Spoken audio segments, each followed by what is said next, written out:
Hello students, welcome to our channel Shrinath education consultancy. Students, Shrinath education consultancy आज आपके लेकर आए हैं डीएलएड का द्वितीय वर्ष का योग शिक्षा। जी हाँ, द्वितीय वर्ष का योग शिक्षा का इकाई 2। इसके पहले हम डीएलएड के प्रथम वर्ष की इकाई 1 की सारी वीडियोस यानी कि योग शिक्षा का पूरा विषय ला चुके हैं और अब हमने ये इकाई 2 लाए हैं योग शिक्षा द्वितीय वर्ष की। इसकी इकाई 1 भी ला चुके हैं, वो भी आप वीडियो पर देख सकते हैं, चैनल पे आपको प्लेलिस्ट में मिल जाएगी। स्टूडेंट्स, इसी तरह से आप जुड़े रहिए श्रीनाथ एजुकेशन कंसल्टेंसी सर्विसेज के साथ ताकि आपको सारे प्रकार के एजुकेशन की वीडियोस यहाँ पर मिल सके। श्रीनाथ एजुकेशन कंसल्टेंसी आपके लिए लेकर आए हैं वेरियस प्रकार के कोर्सेज। दिए गए नंबर से आप संपर्क कर सकते हैं। आप बहुत सारे कोर्सेज की जानकारी हमारे यहाँ से ले सकते हैं। आपको BA, BEd, BSc, BEd, DEd, BEd, साथ ही साथ B pharma, D pharma, MPTET, REET और टीईटी, इन सभी विषयों की तैयारी कराई जाती है। इन सभी कोर्सेज में प्रवेश प्रारंभ है और नामी जो यूनिवर्सिटीज हैं बड़ी बड़ी, जहां से रिजल्ट हमेशा 100% रहा है, वहां पे आपको प्रवेश दिया जाएगा। तो बहुत ही कम फीस में बहुत ही अच्छी सर्विसेज श्रीनाथ एजुकेशन कंसल्टेंसी की अवेलेबल है और आप इस डीएलएड की वीडियो से अंदाजा लगा सकते हैं कि आपको किस प्रकार की सर्विसेज से हम मिलती हैं। साथ ही साथ चुनिंदा शिक्षक जो आपको शिक्षा भी देते हैं, साथ ही साथ दूरस्थ शिक्षा भी आप यहां से हासिल कर सकते हैं। बहुत ही कम फीस में आप सफलता प्राप्त कर सकते हैं और अच्छी डिग्री ले सकते हैं।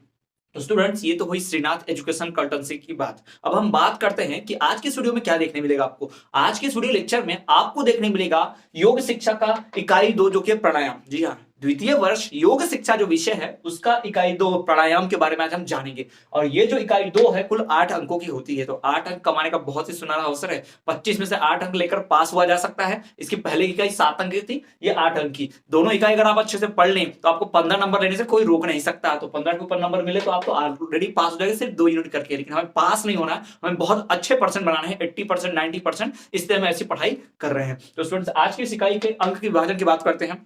ये जो इकाई 2 है जिसका नाम है प्राणायाम। अब नाम प्राणायाम है तो यहाँ पे प्रत्येक सवाल प्राणायाम से जुड़ा होगा, ये आप ध्यान रखेंगे। यानी प्राणायाम के बारे में ही सब कुछ यहाँ पर पूछेगा। तो ये इकाई 2 जो है इसका नाम है प्राणायाम और ये कुल अंक विभाजित है, इस पे अंक आवंटित है 8। जी हाँ, कुल 8 अंक आवंटित हैं इस इकाई में। तो इस इकाई 2 में जो 8 अंक आवंटित हैं उनमें कैसे प्रश्न पूछता है, तो उसमें प्रश्न पूछता है पहला 1 मार्क्स के 2। देखिए आप, 1 मार्क्स का 1 प्रश्न है, 1 मार्क्स का 1 प्रश्न, 3 मार्क्स का 1 प्रश्न और 4 मार्क्स का 1 प्रश्न। यानी 1 मार्क्स का, 3 मार्क्स का और 4 मार्क्स का 1 प्रश्न पूछता है। तो 4, 3, 7 और 1, 8। तो यहाँ पर बहुविकल्प 1 ही आने वाला है, तो आपको ज्यादा चिंता करने की जरूरत नहीं है। यहाँ पर मैं आपको 6-7 बहुविकल्प बताऊंगा जिसमें से 1 आना गारंटीड है, यही पर मैं आपको बता दूंगा, आपको ज्यादा चिंता करने की जरूरत नहीं है। दूसरा, 3 मार्क्स का 1 क्वेश्चन। भाई 3 मार्क्स का 1 क्वेश्चन आने वाला है, तो वो भी हम पढ़ेंगे कौन से 3 मार्क्स के क्वेश्चन आ सकते हैं और उनके उत्तर कैसे लिखने हैं।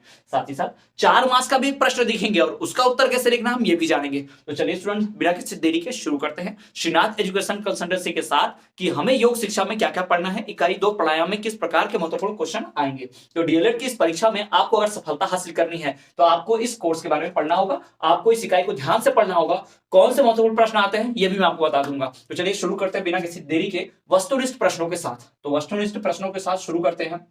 सबसे पहला है प्राणायाम का अर्थ है। प्राणायाम का अर्थ बताइए। वही प्राणायाम का अर्थ पूछे तो प्राणायाम से क्या क्या होता है, प्राणायाम का मतलब क्या है, तो आपको बताना है प्राण शक्ति का नियंत्रण। प्राणायाम अर्थात प्राण शक्ति का नियंत्रण। दूसरा प्रलंबन और तीसरा दीर्घता। प्राणायाम का अर्थ इन तीनों से होता है। जी हाँ, ये तीनों का मतलब प्राणायाम ही है। आपको दे सकता है उत्तर में कैसा, एक ऐसा दे देगा प्राणायाम का अर्थ है और देगा अ प्राण शक्ति का नियंत्रण, ब प्रलंबन, स दीर्घता, द इनमें से कोई नहीं, या हो सकता है दे दे इनमें से सारे, है ना, एक तो नहीं पूछेगा, इनमें से उपरोक्त सभी। तो आपको सही उत्तर होगा उपरोक्त सभी। जी हाँ, ये तीनों उत्तर सही हैं। तो प्राणायाम के 3 अर्थ है, प्राण शक्ति का नियंत्रण, प्रलंबन और दीर्घता। ये आपको ध्यान रखना है। प्राणायाम का अर्थ है प्राण शक्ति का नियंत्रण, प्रलंबन और दीर्घता। बढ़ते हैं दूसरे प्रश्न की ओर। पदम का अर्थ क्या है। जी हाँ, पदम का अर्थ क्या है, बार बार सवाल पूछा जा चुका है, पिछली इकाई में भी था। तो पदम का अर्थ होता है कमल का फूल, पद्मासन, कमल के फूल समान आसन। जी हाँ, तो पदम का अर्थ होता है कमल का फूल। तीसरा, प्राणायाम के भेद कितने हैं। प्राणायाम के कुल 10 भेद हैं। कुल कितने भेद हैं, 10। प्राणायाम के कितने भेद हैं, 10। याद रखिएगा कि प्राणायाम का अर्थ है प्राण शक्ति का नियंत्रण, प्रलंबन, दीर्घता। पदम का अर्थ है कमल का फूल। प्राणायाम के भेद है 10। तो ये वस्तुनिष्ठ प्रश्नों को ऐसे ध्यान रखना है। कुंभक, कुंभक का अर्थ है, कुंभक का अर्थ, इस टर्म का, इस शब्द का अर्थ क्या होता है। कुंभक का अर्थ है श्वास बाहर निकालना। जी हाँ, सांस को बाहर निकालना, श्वास को बाहर निकालना, इसे ही कहते हैं कुंभक। ठीक, कुंभक ध्यान रखिएगा, कुंभक का अर्थ है श्वास बाहर निकालना। 5वां उपप्राण है। किसे कहते हैं उपप्राण? नाग को उपप्राण कहते हैं। जी हाँ, नाग को उपप्राण कहते हैं। ये सांप वाला नाग नहीं है, ये दूसरा नाग है, ठीक है। तो नाग को उपप्राण कहते हैं। जी, हमारे शरीर में प्राण और उपप्राण होते हैं ना, तो नाग को ही उपप्राण कहते हैं। अगला प्रश्न, नेत्रों को खोलने और झपकाने का कार्य है कुर्म। जी हाँ, नेत्रों को खोलने और झपकाने का जो कार्य होता है उसे कुर्म कहते हैं। क्या कहते हैं? कुर्म। नेत्रों को झपकाने और खोलने का काम जो है, जो कार्य है, उसे कुर्म कहा जाता है। अगला इकाई देखिए, अगला यहाँ पे प्रश्न, नाड़ी शोधन प्राणायाम के चिकित्सीय परिणाम किन रोगों में लाभकारी हो पाए जाते हैं? किन रोगों में? अस्थमा में, चिंता में, तनाव में और प्रोक्राइटिस में। प्रोक्राइटिस, जी हाँ, प्रोक्राइटिस जो है बीमारी है, इसमें भी लाभ मिलता है प्राणायाम से। तो नाड़ी शोधन प्राणायाम से। तो इतने सारे एमसीक्यू हो गए, ये पूरे 7 में से एक आएगा, गारंटी है। इसी 7 में से एक पूछेगा, ध्यान से देख लीजिए, यहां से एक नंबर आपका गारंटेड। ये 7 देख लीजिए, अभी तक आपने वीडियो देखा है तो आपको गारंटी एक नंबर मिलने वाला है। देख लीजिए, फिर से हम एक बार रिवाइज कर लेते हैं। प्राणायाम का अर्थ है प्राण शक्ति का नियंत्रण, प्रलंबन, दीर्घता। पदम का अर्थ है कमल का फूल। प्राणायाम के भेद है 10। कंबक का अर्थ है श्वास बाहर निकालना। उप प्राण का अर्थ है नाग। नेत्र को खोलने और झपकाने का कार्य है कुर्म। और नाड़ी शोधन प्राणायाम के चिकित्सीय परिणाम किन रोगों में लाभकारी हैं? तो ये है अस्थमा, चिंता, तनाव और प्रोक्राइटिस में। जी हाँ, इतनी चीजों में ये लाभदायक है। तो ये मैंने आपके सामने 5 बता दिए। तो ये आपके सामने 5, 6, 7, जी हाँ 7, कुल 7 कितने हो गए? वस्तुनिष्ठ प्रश्न। तो ये 7 वस्तुनिष्ठ प्रश्न बहुत ही महत्वपूर्ण है, अत्यंत, इनमें से ही पूछता है। तो चलिए बढ़ते हैं अगले प्रश्न की ओर। अगला प्रश्न है, प्राण मन का राजा है, प्राणायाम द्वारा प्राण पर राज करना होता है। अभी हमारा उत्तर है। प्रश्न क्या है? प्राणायाम का अर्थ स्पष्ट कीजिए। तो भाई प्राणायाम के बारे में पूछेगा ही पूछेगा। जब इकाई का नाम ही है प्राणायाम, तो भाई प्राणायाम से जुड़े सवाल तो पूछना गारंटेड है। प्राणायाम का अर्थ पूछेगा, प्राणायाम के लाभ पूछेगा, प्राणायाम करने की विधि पूछेगा, प्राणायाम के प्रकार पूछेगा, प्राणायाम के भेद पूछेगा। तो भाई प्राणायाम के बारे में सब कुछ पढ़ना पड़ेगा। तो प्राणायाम के बारे में अगर सब कुछ पढ़ने की बात करें तो भाई प्राणायाम का सबसे पहले अर्थ बता दो, अर्थ स्पष्ट करो। प्राणायाम, प्राणों का आयाम, प्राणों का आना जाना, प्राणों के ऊपर राज करना। जी हाँ, प्राणायाम के अर्थ की बात करें तो प्राण मन का राजा होता है। जो हमारे मन में, हमारा जो मन है, जो चंचल है, उसका राजा कौन है? प्राण है। जी हाँ, प्राण नहीं तो कोई मन नहीं है ना। तो प्राण जान जो है वही तो मन का राजा है। प्राणायाम द्वारा प्राण पर राज करना, प्राण पर नियंत्रण पा लेना, यही क्या है? प्राणायाम। प्राणायाम द्वारा प्राण पर नियंत्रण पाना, इसे ही प्राणायाम कहा जाता है। तो आपके सामने लिखा है, और लिख लीजिए, प्राणायाम को मन को एकाग्रचित करने के लिए, एकाग्रचित करने के लिए, अनेक प्रकार के रोगों के निर्माण के लिए, निवारण के लिए किया जाता है। निर्माण नहीं कहिएगा, निवारण कहिएगा ना, निर्माण गलत हो जाएगा तो बीमारी बनाना हो जाएगा ना, तो रोग निवारण कहना है। उसके पश्चात देखिए प्रश्न, प्राणायाम के लाभ लिखिए। भाई प्राणायाम से क्या क्या लाभ, क्या क्या फायदे होते हैं वो लिखना है। तो प्राणायाम से भाई क्या क्या होता है? प्राणायाम के 2-3 लाभ पूछेगा तो हमें यहाँ 3-4 मैंने लिखे, यहाँ पर 4-5 लिखे हैं। चलिए देख लेते हैं कौन कौन से लाभ होते हैं। पहली बात तो भाई प्राणायाम करोगे, मैं कुछ खुद से बता देता हूँ, थोड़ा सा आपको समझ में आना चाहिए, थोड़ा बेसिक नॉलेज खुद के दिमाग से लिख सके। प्राणायाम से हमारा शरीर स्फूर्ति तेज रहता है, हमारा मन एकाग्रचित रहता है, हमें हमारे अंदर ऊर्जा स्फूर्ति रहती है, हमारा जो मन होता है वो एकाग्रचित होता है, ध्यान लगता है, साथ ही साथ हमारे कार्यों में कुशलता आती है। ये सब कुछ आप लिख सकते हैं किसकी वजह से है? प्राणायाम की वजह से है। ठीक है, चलिए देखते हैं। प्राणायाम के लाभ में से पहला, प्राण ऊर्जा की मात्रा में बढ़ोतरी होती है। प्राणायाम योग करने से हमारे प्राण ऊर्जा की मात्रा में बढ़ोतरी होती है। हमें प्राण ऊर्जा जो हमारी है, अंदर जो एनर्जी है वो और बढ़ती है। तो प्राण ऊर्जा की मात्रा में बढ़ोतरी होती है प्राणायाम करने से। नंबर 2, चैतन्यता के स्तर में वृद्धि। चैतन्यता यानी कि हम जो जागृत होते हैं, हमारी जागृति जो होती है उसकी स्तर में वृद्धि होती है, यानी और जागरूक हो जाते हैं, और कार्य में कुशल हो जाते हैं। ये प्रकार की चीज है ना, चैतन्यता के स्तर में वृद्धि। तीसरा, रोग निवारण। अनेक प्रकार के रोगों से हमें मुक्ति मिलती है। अनेक प्रकार के रोगों का निवारण प्राणायाम के द्वारा कर लिया जाता है। जी हाँ, बहुत सारे शारीरिक तथा मानसिक रोगों का निवारण, बार बार मैं निर्माण कह रहा हूं, आप ध्यान रखना है, निवारण की बात हो रही है। रोग कहा तो निर्माण नहीं, निवारण ही रहेगा। निर्माण मतलब रोग बनाना, बीमारी बनाई थोड़ी जाती है, बीमारी को तो दूर करना होता है, तो रोग निवारण कहेंगे। तो अनेक प्रकार के रोगों का निवारण किससे होगा? प्राणायाम के द्वारा ही होगा।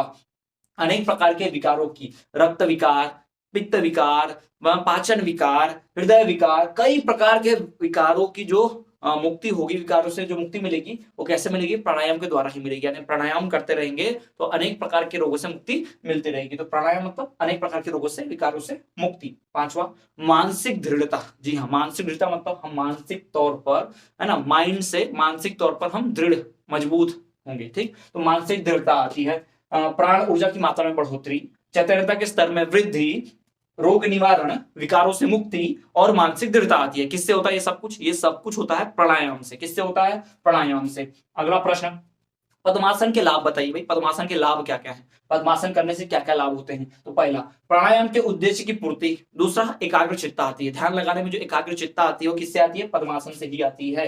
और पद्मासन के उद्देश्य की पूर्ति हो जाती है किससे, इसी से भाई। प्राणायाम पद्मासन करोगे आप तो प्राणायाम के उद्देश्य पूरे हो जाते हैं। प्राणायाम को जो उद्देश्य होता है कि शारीरिक और मानसिक क्या होना चाहिए, उन्नति होनी चाहिए और लाभ मिलना चाहिए, तो वो सब किससे हो जाएगा, प्राणायाम से ही हो जाएगा। ठीक, तो प्राणायाम के उद्देश्यों की पूर्ति किससे हो जाएगी, पद्मासन से। पद्मासन कीजिए, प्राणायाम हो गया। तो पद्मासन प्राणायाम का एक भाग है, उसका एक प्रकार है। ठीक है, तो जो व्यक्ति प्राणायाम पद्मासन करता है वो प्राणायाम के उद्देश्यों को पूरा कर लेता है। साथ ही साथ एकाग्रचित्ता बढ़ती है, उस व्यक्ति में एकाग्रचित्ता आती है, ध्यान लगाने में एकाग्रचित रह पाता है उसका मन, ये चीजें होती हैं। साथ ही साथ चलिए बढ़ते हैं अगले प्रश्न की ओर। अगला प्रश्न, प्राणायाम पर एक संक्षिप्त टिप्पणी लिखिए। भाई प्राणायाम के बारे में संक्षिप्त टिप्पणी लिखनी है, तो एक दिमाग बताता हूं, अभी तक जितना कुछ पढ़ा उन सबको मिलाकर एक संक्षिप्त टिप्पणी, पूरा एक पैराग्राफ लिख दीजिए। हो गया प्राणायाम पर एक संक्षिप्त टिप्पणी। बहुत दिमाग से लिखना होता है, सब कुछ प्राणायाम से जुड़ा हुआ है, कुछ भी आप मिलाकर लिख दीजिए, आपका सही बनेगा, गलत नहीं होगा। बस थोड़ा सा दिमाग होना चाहिए, आप बराबर बहुत सही लिख पाएंगे। फिर प्राणायाम पर एक संक्षिप्त टिप्पणी लिख दीजिए। उसके बाद है प्राणायाम की प्रक्रिया के बारे में विस्तार से बताइए। भाई प्राणायाम की जो प्रक्रिया है, प्राणायाम किया कैसे जाता है, कैसे शुरू होता है, कैसे अंत होता है, क्या सावधानी बरतनी है, क्या क्या लाभ होते हैं, कितने प्रकार होते हैं, ये सब कुछ इसी में ही पढ़ना है। तो प्राणायाम की प्रक्रिया के बारे में विस्तार से जान लीजिएगा। तो चलिए हम बढ़ेंगे अगले प्रश्न की ओर। उसमें हम प्राणायाम के सारे भागों की, प्राणायाम के विधियों की, प्राणायाम किया कैसे जाता है, सावधानी क्या बरतनी है, उसमें लाभ क्या मिलता है, ये सब कुछ डिटेल में हम पढ़ेंगे। जी हाँ, तो अगला प्रश्न हमारा वही होगा। तो ये सबसे मोस्ट इंपॉर्टेंट 12 प्रश्न जो इसमें से आने वाले हैं आपको। यहां से आपको 1 मार्क्स का प्रश्न, 3 मार्क्स का प्रश्न, 4 मार्क्स का प्रश्न आएगा। ये बहुत ही महत्वपूर्ण है, गारंटी यहां से आपको कोई 2-3 प्रश्न तो यहां से आएंगे ही आएंगे किसी भी हाल में। तो चलिए बढ़ते हैं हम अगले महत्वपूर्ण प्रश्नों की ओर।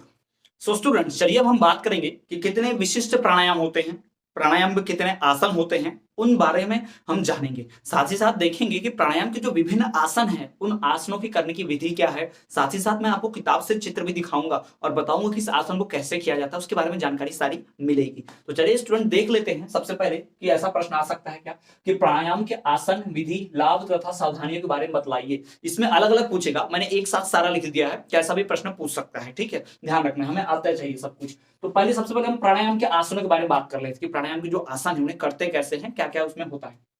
सबसे पहले पद्मासन। भाई पद्मासन जो है वो, उससे लाभ क्या है, प्राणायाम का उद्देश्य पूरा होता है। पद्मासन को भाई पद्म की अवस्था में बैठते हैं। अब पद्मासन कैसे मैं आपको दिखा देता हूं। तो ये देखिए, पद्मासन जो होता है कुछ इस प्रकार का होता है। ये जो आप देख पा रहे हैं पुस्तक में, ये पद्मासन है। ये जो आप देख पा रहे हैं क्या है, पद्मासन है। इसमें क्या होता है, व्यक्ति कमल की फूल की तरह उसमें क्या करता है, पद्म को यानी कि पैरों को कमल की फूल की तरह क्या करता है, एक के ऊपर एक रख लेता है। तो ये पद्मासन इस प्रकार से होता है। ठीक है, ये आप देख पा रहे हैं पद्मासन। ठीक, तो ये आपका पद्मासन है। पद्मासन में वही प्रक्रिया कैसे होती है, पहले टांगों को लंबी करके बैठिए, फिर पालथी मारिए, फिर पैरों के एक ऊपर कैसा चढ़ा लीजिए। ठीक है, कैसा मैं आपको करके दिखाता हूं कि ये ऐसा ऐसा, ठीक है, ऐसा चढ़ा लीजिए, इसको पद्मासन बोला जाएगा। फिर इसके बाद ये अर्ध पद्मासन। अब अर्ध पद्मासन में क्या होता है, एक के ऊपर एक जिनके पैर नहीं चढ़ पाते वो एक पैर ऐसा रख लेते हैं, ऐसा कुछ इस प्रकार से। तो ये पैरों के लिए होता है, बैठते वक्त आप करके देखेंगे आपको समझ में आएगा, या पुस्तक में आप चित्र देखेंगे तब भी समझेगा। तो ये पद्मासन है। ठीक है, ये पद्मासन करने का तरीका। ठीक, पद्मासन से क्या होता है भाई, प्राणायाम का उद्देश्य पूरा हो जाता है। पद्मासन से प्राणायाम का उद्देश्य पूरा हो जाता है। उसके बाद दूसरा है अर्ध पद्मासन। भाई अर्ध पद्मासन में क्या है, जिसके पैर एक के ऊपर एक नहीं चढ़ पाते ऐसे, वो क्या करते हैं, एक पैर नहीं चढ़ाते, वो अर्ध पद्मासन है। उसमें आप देख पाएंगे अर्ध पद्मासन, यहां आप देख पा रहे हो भाई अर्ध पद्मासन, ये आपको नजर आ रहा है अर्ध पद्मासन की प्रक्रिया है। इस प्रकार से पद्मासन किया जाता है। ठीक है, ये आप यहाँ पर लाभ, इसकी सावधानियां, ये सब देख पाएंगे आप, इसमें सब कुछ आपको नजर आएगा। ठीक, तो ये हो गया अर्ध पद्मासन। अब बात करते हैं इसके बाद सिद्धासन की। भाई सिद्धासन क्या होता है, सिद्धासन ऐसा आसन है जिसमें नर्वस सिस्टम को मजबूत सबल बनाया जाता है, साथ ही साथ ब्रह्मचर्य का पालन करने वालों के लिए आसान होता है। तो सिद्धासन बहुत ही अच्छा आसन है, बहुत ही मददगार आसन, इसके भी लाभ है। अब सिद्धासन करने का देख लीजिए, जैसे योग किया जाता है, आपने देखा होगा ऋषि मुनियों को तपस्या करते हुए, तो यही सिद्धासन है। जी हाँ, ये आप देख पा रहे हैं क्या है, सिद्धासन, इसे सिद्धासन कहा जाता है। ये सिद्धासन है, इसको भाई करने के कई सारे उपाय हैं। इससे हठ योग में सिद्धासन का इस्तेमाल किया जाता है। हठ योग जो होता है यानी कठोर परिश्रम वाला, ठीक है, इसमें होता है। इसमें आप देखेंगे भाई सावधानी बरतनी पड़ती है कि इसमें जिसको कोई प्रकार का रोग है, जैसे को हाइड्रोसेल की बीमारी है, किसी और प्रकार का रोग है, तो वो लोग इस आसन को ना करें तो बेहतर होगा। ये सावधानी बरतनी पड़ती है। और क्या, इसमें भाई लाभ होता है, नर्वस सिस्टम स्ट्रांग बनता है, ब्रह्मचर्य पालन जो करते हैं उसमें बहुत महत्वपूर्ण है। साथ ही साथ किसी को कब्ज की बीमारी है, बहुमूत्र की बीमारी है, तो वो सब भी इससे ठीक हो जाएगा। तो यहाँ पर आप देख सकते हैं कि इसके जो लाभ हैं और इसमें जो सावधानियां बरतती हैं वो आपको दिखाई दे रहा होगा। ठीक, उसके बाद जो अगला आसन है वो है स्वास्तिक आसन। अगला आसन है स्वास्तिक आसन। स्वास्तिकासन में भाई ध्यान अभ्यास में एकाग्रता मिलती है। स्वास्तिकासन कैसे किया जाता है ये भी आप देखेंगे, बिल्कुल हठ योग की तरह ही है। ये जो स्वास्तिका आसन है वो भी हठ योग की तरह है, बस इसमें हाथों की जो उंगलियां होती है वो स्वास्तिक जैसे स्वास्तिका वाले आसन में होना चाहिए, ठीक है। अब इसमें पैरों को इसमें भी मोड़ के रखते हैं पूरी प्रकार से, तपस्या वाले मोड में आके पूरा वैसे ही पैरों को मोड़ कर रखते हैं। इसमें भी सावधानियां रखिए भाई, आंख बंद करने पर सांस पे ध्यान नहीं देना है। इसमें क्या करना था, श्वास पर ध्यान नहीं देना इसमें, और मतलब बहुत ज्यादा नहीं, ऐसा नहीं कि एकदम सिर्फ श्वास पे ध्यान दे रहे, बाकी शरीर की मुद्रा पे ध्यान ही नहीं है, यहाँ बाकी शरीर मुद्रा पे ध्यान देना है और श्वास पे भी, ठीक। और इसमें जिनको भी बीमारी है, पैर मोड़ने वाले और बैठने वाले जितने भी आसन होंगे, अगर किसी को साइटिका या फिर हाइड्रोसल की बीमारी है तो वो कोई भी व्यक्ति इस आसन को नहीं करेगा, ये सावधानी बरतनी है, ठीक। और इसके लाभ क्या होंगे भाई, इसके लाभ होंगे कि ध्यान अभ्यास में एकाग्रता, हम किसी भी प्राणायाम में जिसमें एकाग्रता की आवश्यकता होती है उसमें मदद मिलेगी इस प्राणायाम से, यानी इस आसन को करेंगे तो बाकी के इसमें बहुत आसानी मिलेगी, आपको फायदा मिलेगा, ठीक। तो ये हो गए। फिर उसके बाद है सुखासन। भाई सुखासन क्या होता है, सुखासन मतलब भाई ऐसा जिसमें हम बहुत ही कंफर्टेबल फील करें ना, कंफर्टेबल क्रॉस लेग्ड पोज जिसको बोलते हैं इंग्लिश में। तो सुखासन में कुछ इस प्रकार से किया जाता है, आप देख पा रहे होंगे यहाँ पर आपको सुखासन का दिखाई दे रहा है, ये सुखासन का पोज आप देख पा रहे होंगे आसानी से, जैसा कई बार हम खाना खाने बैठते हैं जमीन पर बैठते हैं भूमि पर, तो इसी प्रकार से बैठते हैं, ठीक है। तो ये प्रक्रिया भी बहुत आसान है। इसमें अब जमीन भूमि पर बिल्कुल नहीं बैठना है, इसमें भूमि पर चटाई बिछाकर बैठना है, जी हाँ, चटाई वगैरह बिछाकर बैठना होता है, ठीक। इसमें इस प्रकार से इसकी प्रक्रिया ऐसे ही है। इसमें हाथ जो है ज्ञान मुद्रा में रखने होते हैं, इसमें हाथ मुद्रा में आप जो अपने हाथों को ज्ञान की मुद्रा में रख सकते हैं, ऐसे अपने घुटनों के ऊपर रखा जा सकता है करने के बाद, जैसे इन्होंने किया हुआ देखिए चित्र में दर्शाया जैसा गया महिला ने, बिल्कुल वैसे ही सुखासन किया जाता है। इसका नाम है कंफर्टेबल पोज, देख लीजिए comfortable pose, cross legged pose, है ना, ये आप देखते हैं कंफर्टेबल क्रॉस लेग पोज, ये है। इसके अभी भाई इसके भी कुछ आसान है क्या, अब इसका फायदा लाभ क्या है कि शरीर सीधा रखने में आसानी मिलती है, मतलब शरीर को सीधा रखेंगे, मेरुदंड को एकदम सीधा रखते हैं, गर्दन और पीठ जो पूरा एक सीध में रहे, यानी ये जो गर्दन और पीठ है पूरी ऐसी एक सीध में रहे, ऐसी नहीं झुकी रहे, ऐसे एकदम एक सीध में। तो ये जो होता है ये सुखासन का तरीका है, ठीक है। अब ये सब कुछ आप उसमें लिख सकते हैं सुखासन के लिए, ठीक। उसके बाद चलिए बढ़ते हैं कुछ विशिष्ट प्राणायामों की ओर, ठीक है, विशिष्ट प्राणायामों की ओर बढ़ेंगे कि विशिष्ट प्राणायाम कौन कौन से हैं। तो विशिष्ट प्राणायाम में देखिए अनुलोम विलोम, अनुलोम विलोम को नाड़ी शोधन प्राणायाम के नाम से भी जानते हैं, जी हाँ, अनुलोम विलोम को नाड़ी शोधन प्राणायाम के नाम से भी जाना जाता है। अब नाड़ी शोधन प्राणायाम मतलब आप समझ सकते हैं, नाड़ी श्वास लेना, इसमें बहुत अनुलोम विलोम बहुत अनुलोम विलोम तो सब जानते हैं इसका नाम, लेकिन इसको हम नाड़ी शोधन के नाम से बहुत कम लोग जानते हैं। तो आप पढ़ रहे हैं तो आपको इसकी जानकारी है कि भाई इसे नाड़ी शोधन के नाम से भी जानते हैं। तो ये हो गया अनुलोम विलोम नाड़ी शोधन प्राणायाम। चलिए इसको बताते हैं ये कैसे करना है। आप यहां देख सकते हैं अंगुली को, हाथों को किस इस प्रकार का देना पड़ता है हमें शेप, उसके बाद फिर नाक पर ऐसा रखकर और अपने आप को इस आसन में लाकर एक हाथ नीचे रखकर एक नाक से श्वास लेते हैं, फिर दूसरा बंद करते हैं, फिर एक छिद्र से श्वास लेते हैं, फिर दूसरा। तो ये अनुलोम विलोम के बारे में आप जानते होंगे पहले से ही, है ना, इसके बारे में बहुत सुना होगा आपने, बाबा रामदेव बहुत दिखाते हैं अपने योग चैनल पे उसके बारे में, ठीक। तो ये प्रक्रिया है। अब इसमें सावधानी भी रखनी है कि भाई जब हम श्वास लेते हैं तो एक छिद्र बंद रखना है तो कम श्वास जाता है। तो इसमें हमें क्या करना है कि शुद्ध वायु में ही करना है, इसे शुद्ध वायु होनी चाहिए, एकदम भरपूर अच्छी हवा होनी चाहिए, वहीं पर हम ये कर सकते हैं। दूसरा क्या है इसमें भाई कि छोटे बच्चों, गर्भवती महिलाएं, उनको वर्जित है, ये उन्हें नहीं करना चाहिए क्योंकि उनके शरीर में अगर थोड़ी सी ऑक्सीजन की कमी होगी, श्वास की कमी होगी तो उनके लिए ये लाभदायक नहीं हानिकारक सिद्ध हो सकता है। तो अगर हम चाहते हैं कि इसका लाभ मिले तो ये उन्हें नहीं करना चाहिए, छोटे बच्चों को, गर्भवती महिलाओं को ये नहीं करना चाहिए। साथ ही साथ इसमें जिनका भी शल्य चिकित्सा हुआ, पेट का, सर दर्द का, हृदय का, अगर किसी की शल्य चिकित्सा हुई है यानी ऑपरेशन हुई है, सर्जरी हुई है, तो उन्हें इसको नहीं करना चाहिए, उनके लिए है कि वो लोग ना करें, ठीक है।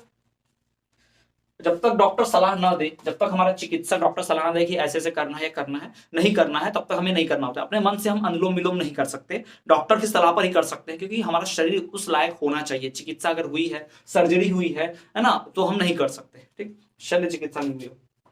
और तो और इसके लाभ है भाई, सबसे पहले लाभ क्या है भाई इसमें, तनाव, रोग, ये सब दूर होते हैं, रोगों में निवारण मिलता है, तनाव दूर होता है, और भी कई प्रकार की चीजें जो इसमें हमें फायदा मिलता है। उसके बाद देखेंगे भाई, तो इसके बाद हमारा दूसरा आएगा भस्त्रिका आसन। भस्त्रिका आसन में क्या होता है, सेम उसी अवस्था में बैठ जाना पड़ता है और सांस जोर जोर से बाहर फेंकते हैं, इसको भस्त्रिका आसन कहते हैं। क्या कहते हैं इसे, भस्त्रिका आसन। ये योग में होता है, शांत चित्त मुद्रा में बैठिए, स्थिर अवस्था में बैठिए, क्रॉस लेग्ड पोजीशन भी कह सकते हैं, हठ योग या सुखासन में भी आ सकते हैं, और उसमें श्वास जोर से लेके बाहर फेंकते रहते हैं, सांस लेके फेंकते रहिए, तो हमारे फेफड़ों को मजबूती मिलती है। और ये बहुत बहुत लाभदायक था। कोरोना के टाइम पे फेफड़ों पे अटैक हो रहा था ना, कोरोना वायरस का फेफड़े पे ही सबसे पहले असर होता था। तो जो अनुलोम विलोम करते हैं, जो ये नाड़ी शोधन प्राणायाम करते हैं, जो इस प्रकार का करते हैं भस्त्रिका आसन, भस्त्रिका प्राणायाम, उनके लिए बहुत लाभदायक था। उनका इम्यून सिस्टम बहुत अच्छा था, इम्यून सिस्टम, और वो बीमारी से लड़ पाए। ठीक है, तो हमें ये ध्यान रखना है कि हमें ये आसन जरूर करते रहना चाहिए। ठीक, उसके बाद है चंद्रभेदी प्राणायाम। भाई चंद्रभेदी प्राणायाम आप देखिए, चंद्रभेदी प्राणायाम कैसे किया जा रहा है। ये भी कुछ इस प्रकार से अवस्था में हाथों को किया जाता है और इस प्रकार बैठना पड़ता है। तो ये है चंद्रभेदी प्राणायाम। ठीक, ये चंद्रभेदी प्राणायाम हो गया। चंद्रभेदी प्राणायाम में भाई इसमें बहुत सारे लाभ है इसमें, कि अगर सीने में जलन है तो जलन दूर होगी, अगर हमें आलस से आता है तो आलस भी दूर होगा। ठीक है, और क्या होगा, शरीर में जो तापमान है, गर्मी जो बढ़ गई है, उसको भी दूर करता है। तो ये सारे फायदे मिलते हैं किससे, इस सूर्यभेदी सॉरी चंद्रभेदी प्राणायाम से। अब जैसा चंद्रभेदी है उसी प्रकार से सूर्यभेदी भी है। अब देखो चंद्रभेदी में हाथों की स्थिति कैसी थी, अब सूर्यभेदी में देखो हाथों की स्थिति कैसी है। तो जैसी सूर्यभेदी और जैसे चंद्रभेदी में हाथों की स्थिति है, बिल्कुल यहां भी आप देख पाएंगे। ठीक है, तो ऐसे भी ये भी करना है। इनमें सब में वही सावधानी बरतनी है कि निम्न बातों का ध्यान क्या रखिए कि भाई इसमें ये जो चंद्रभेदी है इससे शरीर में ठंडक आती है। तो चंद्रभेदी को ठंडी के टाइम पर नहीं करना है, यानी कि शीतकाल में, यानी ठंडी के मौसम में इस प्राणायाम को नहीं करते, क्योंकि ये शरीर में ठंडक प्रदान करता है। फिर आता है सूर्यभेदी। सूर्यभेदी ऐसा है कि इसमें ये हमारी गर्मी से, हमारे शरीर से गर्मी निकालता है। तो गर्मी के मौसम में इससे नहीं करना है, हमारे शरीर में गर्मी बढ़ाता है। तो हम सूर्यभेदी को हम ठंडी के मौसम में, चंद्रभेदी को गर्मी के मौसम में कह सकते हैं। ताप सूर्य, शांत शीतल चंद्र। ठीक है, इस प्रकार से नाम दिया इसमें।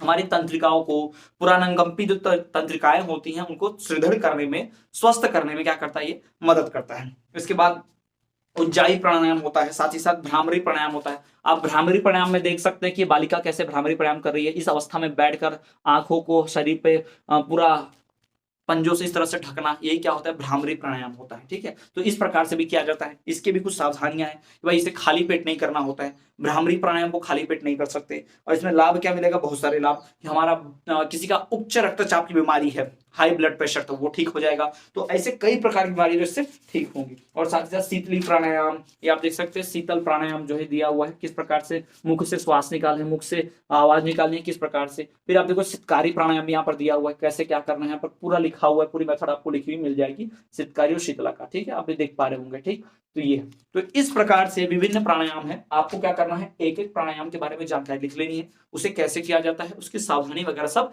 लिख लेनी है। साथ ही साथ एक एक आसन के बारे में जान लेना है, उससे लाभ क्या होते हैं, उसे कैसे करते हैं। ये 3 या 4 नंबर के लिए पूछ सकता है, इसमें से 3 या 4 नंबर के लिए, इसमें से भी 3 या 4 नंबर के लिए एक पूछ सकता है, ऐसी गारंटी है। तो ये पूरा पढ़कर रखिए। तो ये आपका पूरा का पूरा क्या होगा, इकाई 2 के सारे प्रश्न उत्तर, बहुविकल्पीय प्रश्न उत्तर क्या क्या आ सकता है। तो स्टूडेंट्स, आज की इस वीडियो लेक्चर में इतना ही। मिलेंगे आपसे अगले इकाई को वीडियो में, तब तक के लिए देखते रहिए श्रीनाथ एजुकेशन कंसल्टेंसी सर्विसेज। और यदि आप प्रवेश चाहते हैं विभिन्न कोर्सों में, तो आपको इस दिए गए नंबर पर संपर्क करना है। अधिक जानकारी आपको वहां मिलेगी, बहुत ही कम दाम में, बहुत ही कम फीस में, बहुत ही अच्छी शिक्षा प्राप्त होगी आपको। श्रीनाथ एजुकेशन कंसल्टेंसी के साथ जुड़िए।